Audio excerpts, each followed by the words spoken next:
നമസ്കാരം. മലയാളി വാർത്ത ആനുകാലികത്തിലേക്ക് സ്വാഗതം. ചേട്ടാ നമസ്കാരം. നമസ്കാരം. അയോധ്യ രാമക്ഷേത്രം നമുക്കറിയാം, പതിറ്റാണ്ടുകളായിട്ട് അയോധ്യ രാമക്ഷേത്രവുമായി ബന്ധപ്പെട്ട് പല വിവാദങ്ങളും കേസുകളൊക്കെ നടന്നിട്ടുള്ളതും ഒരുപാട് ചർച്ചയായിട്ടുള്ള ഒരു വിഷയമാണ്.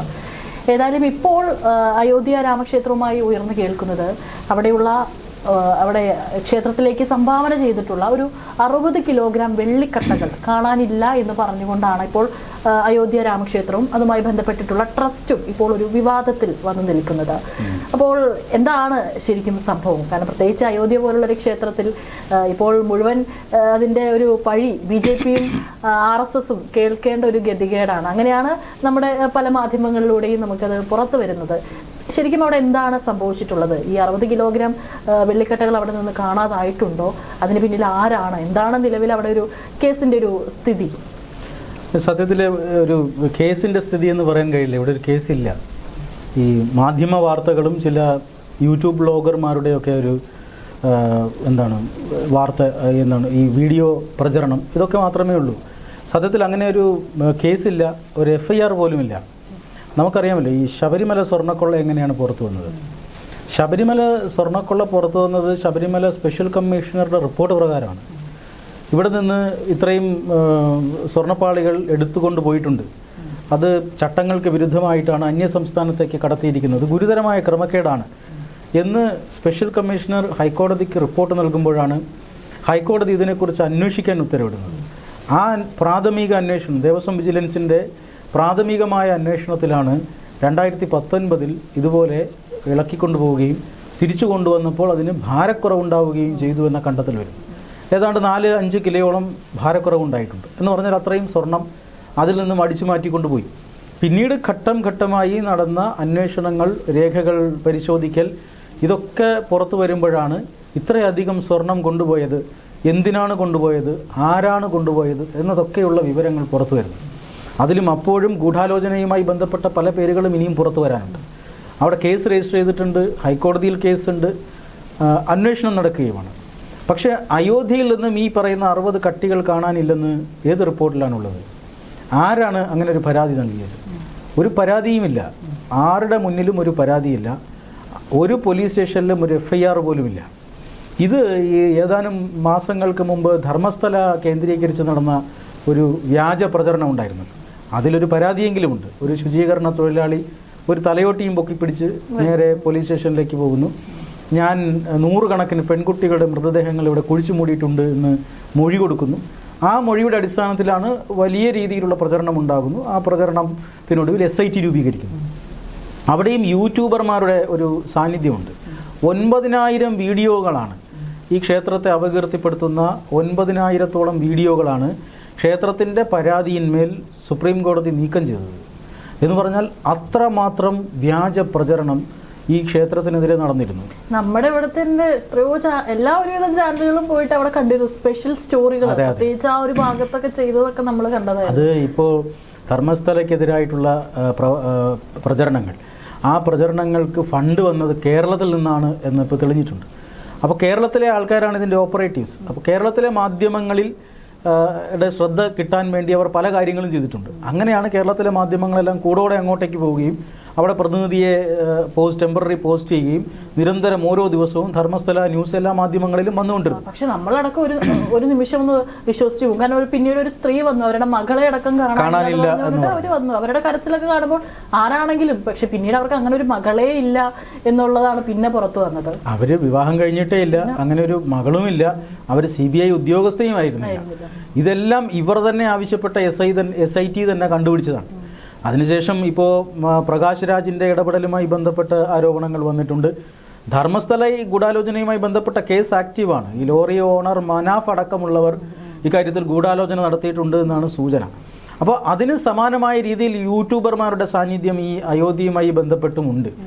അപ്പോൾ നിലവിൽ അയോധ്യയിൽ നിന്ന് സ്വർണം കാണാതെ പോയിട്ടുണ്ടോ, വെള്ളി കാണാതെ പോയിട്ടുണ്ടോ എന്നൊന്നും നമുക്കറിയില്ല. അതിനെക്കുറിച്ച് നമുക്കിപ്പോൾ കമൻറ്റ് ചെയ്യാൻ പറ്റില്ല. പക്ഷേ ഈ പറയുന്ന മാധ്യമ കോലാഹലങ്ങൾ അത് ഒരു വസ്തുതയുടെയും അടിസ്ഥാനത്തിലല്ല എന്ന് നമുക്ക് നിശ്ചയമായിട്ടും പറയാൻ സാധിക്കും. കാരണം ഒരു FIR രജിസ്റ്റർ ചെയ്തിട്ടില്ല. ഒരു FIR പോലും രജിസ്റ്റർ ചെയ്യാതെ ശ്രീരാമ ജന്മഭൂമി ന്യാസ് ട്രസ്റ്റിൻ്റെ തലവനെ പ്രതിയാക്കി ചിത്രീകരിക്കുകയാണ് മാധ്യമങ്ങൾ. എത്രമാത്രം വ്യാജ വാർത്തയാണ് കൊടുക്കുന്നത്. അവിടെ ഒരു SIT രൂപീകരിക്കപ്പെട്ടിട്ടുണ്ട്. ഈ പറയുന്ന പ്രചരണങ്ങളുടെ അടിസ്ഥാനത്തിൽ ട്രസ്റ്റ് തന്നെ ആവശ്യപ്പെട്ടുകൊണ്ട് ഒരു SIT രൂപീകരിച്ചിട്ടുണ്ട്. ആ SIT എന്ന് പറഞ്ഞാൽ ഈ പറയുന്ന പോലെ പോലീസിൻ്റെ SIT അല്ല. അവിടെ അതിനു മുകളിൽ, അതായത് അവിടുത്തെ അഡ്മിനിസ്ട്രേറ്റീവ് കമ്മീഷണർ, IG റാങ്കിലുള്ള ഉദ്യോഗസ്ഥന്മാർ, അതോടൊപ്പം തന്നെ സോഷ്യൽ ആക്ടിവിസ്റ്റുകൾ, ഇവരെയൊക്കെ ഉൾപ്പെടുത്തിക്കൊണ്ടുള്ള ഒരു ജുഡീഷ്യൽ കമ്മീഷന് സമാനമായ രീതിയിൽ ആണ് അവിടെ ഒരു എൻക്വയറി കമ്മീഷൻ എന്ന രീതിയിലാണ് SIT രൂപീകരിച്ചിരിക്കുന്നത്. ഈ SITക്ക് മുന്നിൽ ആർക്ക് വേണമെങ്കിലും ഈ കേസുമായി ബന്ധപ്പെട്ട തെളിവുകൾ നൽകാമെന്ന സ്ഥിതിയുണ്ട്. ആർക്ക് വേണമെങ്കിലും പരാതിയുമായി പോവാം. ക്ഷേത്ര ജീവനക്കാർക്കാണോ, ക്ഷേത്ര ട്രസ്റ്റ് അംഗങ്ങൾക്കാണോ, അല്ലെങ്കിൽ മറ്റാർക്കെങ്കിലും ആണോ, ആർക്ക് വേണമെങ്കിലും പരാതിയുമായി പോവാം എന്നൊരു സാഹചര്യം ഇപ്പോൾ അവിടെയുണ്ട്. ഒരു പരാതിയും ഇതുവരെയും SITയോ കോടതിയിലോ പോലീസ് സ്റ്റേഷനിലോ ഒന്നും ലഭിച്ചിട്ടില്ല. ഇനി ഈ പരാതി ഉന്നയിച്ച് രംഗത്ത് വന്നിരിക്കുന്ന രാഷ്ട്രീയ പാർട്ടികൾ ആരൊക്കെയാണെന്ന് നോക്കൂ. ആദ്യം ഏതാനും ചില യൂട്യൂബർമാർ ഈ കാര്യം ഉന്നയിക്കുന്നു. ഇതിനെ ഏറ്റെടുത്തുകൊണ്ട് നമ്മുടെ ആം ആദ്മി പാർട്ടിയുടെ തലവൻ, കോൺഗ്രസിൻ്റെ നേതാക്കന്മാർ, കമ്മ്യൂണിസ്റ്റ് പാർട്ടികൾ, ഇവരൊക്കെയാണ് അയോധ്യയിലെ ശ്രീരാമക്ഷേത്രത്തിൽ കൊള്ള നടന്നു എന്ന് പറഞ്ഞ് രംഗത്ത് വന്നിരിക്കുന്നത്. ഇവരൊക്കെ ക്ഷേത്രം നിർമ്മിക്കാൻ അനുകൂലമായ നിലപാടായിരുന്നു. ഇവരുടെ രാഷ്ട്രീയ നിലപാട് എന്തായിരുന്നു? അയോധ്യയിലെ ക്ഷേത്രം നിർമ്മിക്കുന്നതിന് എതിരായിരുന്നു ഇവരുടെ എല്ലാം രാഷ്ട്രീയ നിലപാട്. അയോധ്യ ക്ഷേത്രം ഏതാണ്ട് 5 നൂറ്റാണ്ട് പിന്നിട്ട സമരം പരിപാടികൾക്ക് ശേഷമാണ്, സഹന സമരത്തിന് ശേഷമാണ് അയോധ്യ ക്ഷേത്രം, തലമുറകൾ അതിനകത്ത് ഉൾപ്പെട്ടിട്ടുണ്ട്, അയോധ്യ ക്ഷേത്രം യാഥാർത്ഥ്യമായത്. ഈ ക്ഷേത്രം യാഥാർത്ഥ്യമായതിന് പിന്നിൽ ഈ പറയുന്ന ഇപ്പോൾ ആരോപണം ഉന്നയിക്കുന്ന ഒരു രാഷ്ട്രീയ പാർട്ടിയുടെയും പിന്തുണയില്ല. അവിടെ BJPയും RSSും ഒക്കെ അതിനെ പിന്തുണച്ചിരുന്നു എന്നേ ഉള്ളൂ. ഇപ്പോൾ ശ്രീരാമ ജന്മഭൂമി അല്ലെങ്കിൽ ശ്രീരാമക്ഷേത്രത്തിലെ ഏതെങ്കിലും തരത്തിലുള്ള തട്ടിപ്പ് നടന്നിട്ടുണ്ടെങ്കിൽ അതിൽ RSSോ BJPയോ ഒന്നും പ്രതിസ്ഥാനത്താകുന്നില്ല. സുപ്രീം കോടതി നിർദ്ദേശപ്രകാരം ഒരു സ്വതന്ത്ര ട്രസ്റ്റാണ് ഈ പറയുന്ന ശ്രീരാമ ക്ഷേത്രത്തിൻ്റെ ഭരണം കൈയാളുന്നത്. അതിൻ്റെ തലവനായിരിക്കുന്നത് ശ്രീമാൻ ചമ്പത് റായാണ്. ചമ്പത് റായിയും അനിൽ മിശ്രയും സ്വമേധയായിട്ടാണ് ഈ SITക്ക് മുന്നിൽ ഹാജരായി മൊഴി കൊടുത്തിരിക്കുന്നത്. അപ്പോൾ അത്രമാത്രം അവർ ആത്മാർത്ഥമായി പല രംഗത്തും വർഷങ്ങളായി പ്രവർത്തിക്കുന്നവരാണ്. ചമ്പത് റായി എന്ന് പറഞ്ഞാൽ പ്രധാനമന്ത്രി നരേന്ദ്രമോദി പോലും ബഹുമാനിക്കുന്ന ഒരു സംഘപ്രചാരകനാണ്. അങ്ങനെയുള്ള ആളുകളാണ് ഈ പറയുന്ന ഈ ശ്രീരാമക്ഷേത്രവുമായി ബന്ധപ്പെട്ട് കഴിഞ്ഞ ഏതാനും പതിറ്റാണ്ടുകളായി നിസ്വാർത്ഥമായി സമൂഹത്തിൽ നിന്നും ഒന്നും ആഗ്രഹിക്കാതെ പ്രവർത്തനം നടത്തുന്ന ആളുകളാണ് ഇതിൻ്റെ ചുക്കാൻ പിടിക്കുന്നത്. അവർക്ക് തെറ്റുപറ്റിക്കൂടാന്നില്ല, അവർ ഈ പറയുന്ന പോലെ അഴിമതി നടത്തിക്കൂടാന്നൊന്നുമില്ല. പക്ഷേ തെളിവ് വേണം. അഴിമതി നടന്നു എന്ന് ആരെങ്കിലും പറയണം, തെളിവ് വേണ്ട. ഇവിടെ നിന്നും 60 കട്ടികൾ കാണാനില്ല എന്ന് ആരെങ്കിലും പറയണ്ടേ? പറയുന്നതാകട്ടെ ക്ഷേത്രവുമായി ബന്ധമില്ലാത്ത പുറത്തു നിന്നുള്ള ആളുകളാണ്. ഈ മോഷണം നടന്നിരിക്കുന്നുവെന്ന് കേസ് വരണ്ടേ? ഇപ്പോൾ ശബരിമല സ്വർണ്ണക്കൊള്ളയുമായി ബന്ധപ്പെട്ട് CBI അന്വേഷണം വേണമെന്നാവശ്യപ്പെട്ടുകൊണ്ട് പല സംഘടനകളും കേസിന് പോയിട്ടുണ്ട്. ഇപ്പോൾ അങ്ങനെ പോലും ഒരാവശ്യം ഈ അയോധ്യ ശ്രീരാമ ജന്മഭൂമിയുമായി ബന്ധപ്പെട്ടുണ്ടായിട്ടില്ല. അപ്പോൾ ഈ കഴിഞ്ഞ കുറേ ദിവസങ്ങളായി കേരളത്തിലെ മാധ്യമങ്ങളടക്കം വലിയ സന്തോഷത്തിലാണ്. അവർ ശ്രീരാമക്ഷേത്രത്തിൽ വലിയ കൊള്ള നടന്നിരിക്കുന്നു. ഈ കഴിഞ്ഞ ദിവസം മധുര ശ്രീകൃഷ്ണ ജന്മഭൂമി ക്ഷേത്രത്തിലും ഇങ്ങനെയുള്ള ക്രമക്കേടുകളും മോഷണവും ഒക്കെ നടന്നു എന്ന് പറഞ്ഞ് പല മാധ്യമങ്ങളും വാർത്ത കൊടുക്കുന്നു. ഇതൊക്കെ എന്തിൻ്റെ അടിസ്ഥാനത്തിലാണ്? ഇതുമായി ബന്ധമില്ലാത്ത ആരൊക്കെയോ പറയുന്ന ചില കാര്യങ്ങളുടെ അടിസ്ഥാനത്തിലാണ്. ഇതിന് ഒന്നുമില്ലെങ്കിൽ ഈ പറയുന്ന കസ്റ്റോഡിയൻ ഉണ്ടാവുമല്ലോ, ഈ സ്വർണം സൂക്ഷിക്കുന്ന കസ്റ്റോഡിയൻ പരാതി നൽകണം. ഇല്ല എങ്കിൽ ഭക്തന്മാരുടെ ആരുടെയെങ്കിലും ഭാഗത്ത് പരാതി വരണം. അല്ലെങ്കിൽ ഈ പറയുന്ന യൂട്യൂബേഴ്സ് തന്നെ പരാതി പറയട്ടെ. ഇവർ പരാതി ലീഗലി പോകുന്നില്ല, ഇവരെല്ലാവരും പ്രചരണം മാത്രമാണ് നടത്തുന്നത്.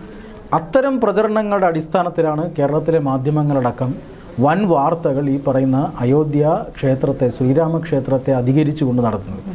അതിൽ അസ്വാഭാവികതയുണ്ട് എന്നതാണ്.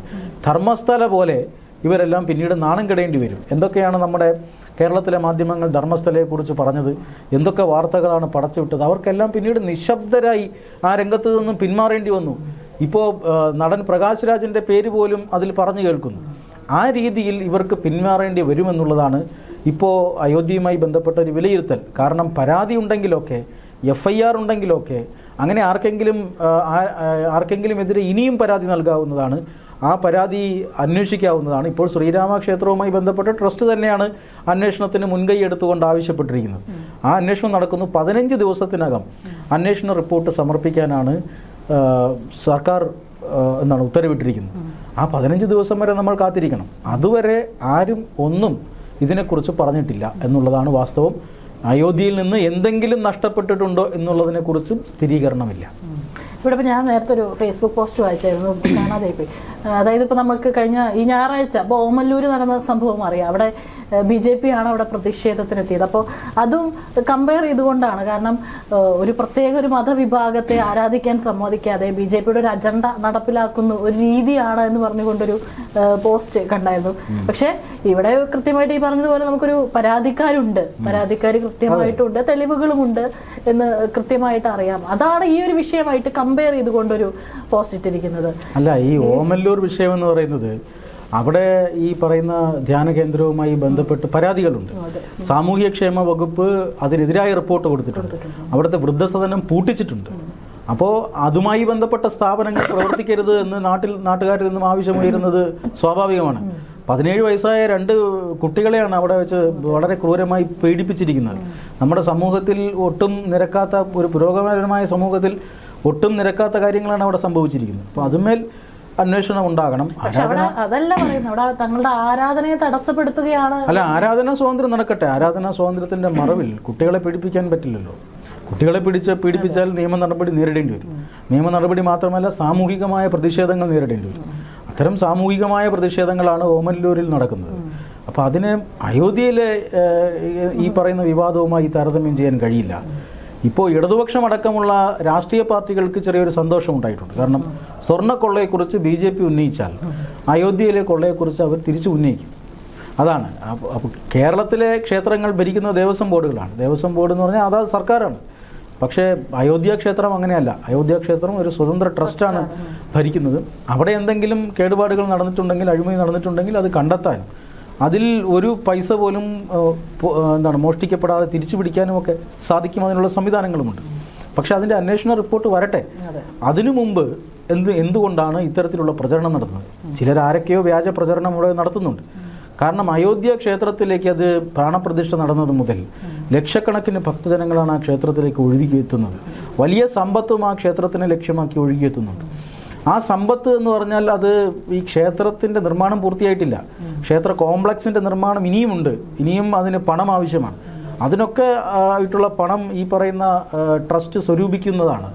ആ സർക്കാരിൽ നിന്നൊരു ചില്ലി കാശ് പോലും വാങ്ങാതെയാണ് ഈ പ്രവർത്തനങ്ങളൊക്കെ നടത്തുന്നത്. അത് ഈ ഭാരതമെമ്പാടുമുള്ള ഭക്തജനങ്ങളുടെ ഒരു രാമഭക്തരുടെ ഒരു ആവശ്യം കൂടിയാണ്. അവർ ഈ ക്ഷേത്ര നിർമ്മാണത്തെയും ക്ഷേത്രത്തിൻ്റെ പുരോഗതിയെയും ഭരണത്തെയും എല്ലാം ഉറ്റുനോക്കുന്നുണ്ട്.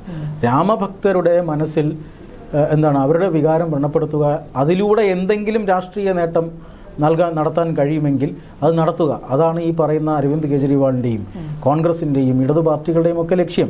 ഈ പറയുന്ന അരവിന്ദ് കെജ്രിവാൾ കഴിഞ്ഞ എത്ര മാസമാണ് ജയിലിൽ കിടന്നത്? അരവിന്ദ് കെജ്രിവാളിനെതിരെ ഒരു അന്വേഷണം ഉണ്ടായപ്പോൾ അത് രാഷ്ട്രീയ അന്വേഷണമാണ് എന്ന് പറഞ്ഞ് നിലവിളിച്ചു. അയാൾക്കെതിരെ അന്വേഷണം ഉണ്ടായപ്പോൾ അവിടെ പ്രതിഷേധ പ്രകടനങ്ങളുണ്ടായി. ഒരു വക്കീൽ കൂടെ ഇല്ലാതെ ഈ അരവിന്ദ് കെജ്രിവാൾ എത്ര ദിവസം EDയുടെയും CBIയുടെയും മുന്നിൽ ഇരുന്നിട്ടുണ്ട്? പലതവണ 19 തവണ എങ്ങാണ്ടോ സമൻസ് വഴങ്ങാതെ പോയി കാണാതെ അവസാനം അറസ്റ്റ് ചെയ്ത് കൊണ്ടുപോവുകയാണ് ചെയ്തത്. അങ്ങനെയല്ല ചമ്പത് റായ് ചെയ്തത്. ചമ്പത് റായ് അന്വേഷണം ആവശ്യപ്പെടുന്നു, സ്വമേധയാ അവർ SITക്ക് മുന്നിൽ പോയി കാര്യങ്ങൾ വിശദീകരിക്കുന്നു. ഇതാണ് അവിടെ അയോധ്യയും അരവിന്ദ് കെജ്രിവാളും തമ്മിലുള്ള വ്യത്യാസം. ഇനി രാഹുൽ ഗാന്ധി എത്ര ദിവസമാണ് ചോദ്യം ചെയ്തത്? ആ ചോദ്യം ചെയ്യലിനെതിരെ എത്രമാത്രം പ്രതിഷേധങ്ങൾ ദില്ലിയിലുണ്ടായി?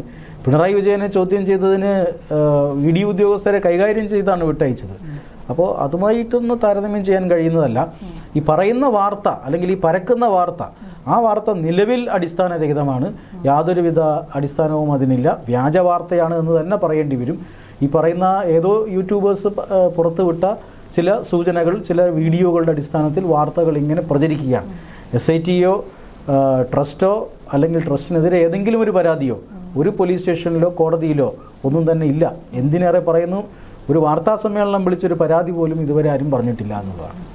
തീർച്ചയായിട്ടും ഒരു മതം അല്ലെങ്കിൽ ഒരു മത കേന്ദ്രത്തെ സംബന്ധിച്ച് എന്തെങ്കിലും ഒരു വിവാദങ്ങൾ ഉയരുമ്പോൾ അത് തീർച്ചയായിട്ടും അത് വലിയൊരു ചർച്ചയാവുകയും വലിയൊരു വിഷയമായി അത് അവതരിപ്പിക്കുകയും പിന്നീട് സത്യമൊന്നും പുറത്ത് പ്രത്യേകിച്ച് ഒന്നും ഇല്ല എന്ന് പറയുമ്പോൾ അത് തനിയെ തന്നെ അത് മാഞ്ഞു പോകുന്ന ഒരു കാഴ്ച നമ്മൾ പലപ്പോഴും കണ്ടിട്ടുള്ളതാണ്. നമുക്ക് ഒരുപാട് ഉദാഹരണങ്ങൾ എടുത്തു പറയാനും സാധിക്കും. കേരളത്തിലടക്കമാണെങ്കിലും പല ഏറ്റവും പ്രശസ്തമായ ക്ഷേത്രങ്ങളിൽ പലതരത്തിലുള്ള വിവാദങ്ങൾ ഉടലെടുത്തിട്ടുള്ളതാണ്. ഏതായാലും ഇപ്പോൾ അയോധ്യയിൽ ഈ പറഞ്ഞതുപോലെ SITയുടെ കൃത്യമായിട്ടുള്ള അന്വേഷണം തന്നെയാണ് നടക്കുന്നത്. അത്തരത്തിൽ എന്തെങ്കിലും ഒരു അഴിമതിയോ അല്ലെങ്കിൽ എന്തെങ്കിലും ഒരു അവിടെ നിന്ന് കാണാതാവുകയോ ചെയ്തിട്ടുണ്ടെങ്കിൽ ഉറപ്പായിട്ട് അത് പുറത്തു വരും. അല്ലാത്ത പക്ഷം ഇത്തരത്തിലുള്ള ഒരു വ്യാജ പ്രചാരണങ്ങൾ അത് ഈ പ്രചരിക്കുന്നത് തുടരുകയാണ്. തീർച്ചയായിട്ടും അവിടെ എത്തുന്ന ഭക്തർക്കൊക്കെ തന്നെ ഒരു ആശങ്കയുണ്ടാവും എന്താണ് ഇതിന് പിന്നിൽ എന്നുള്ളത്. കാരണം അവർ ഈ പരക്കുന്ന വാർത്തകളാണ് കണ്ടുകൊണ്ടിരിക്കുന്നത്.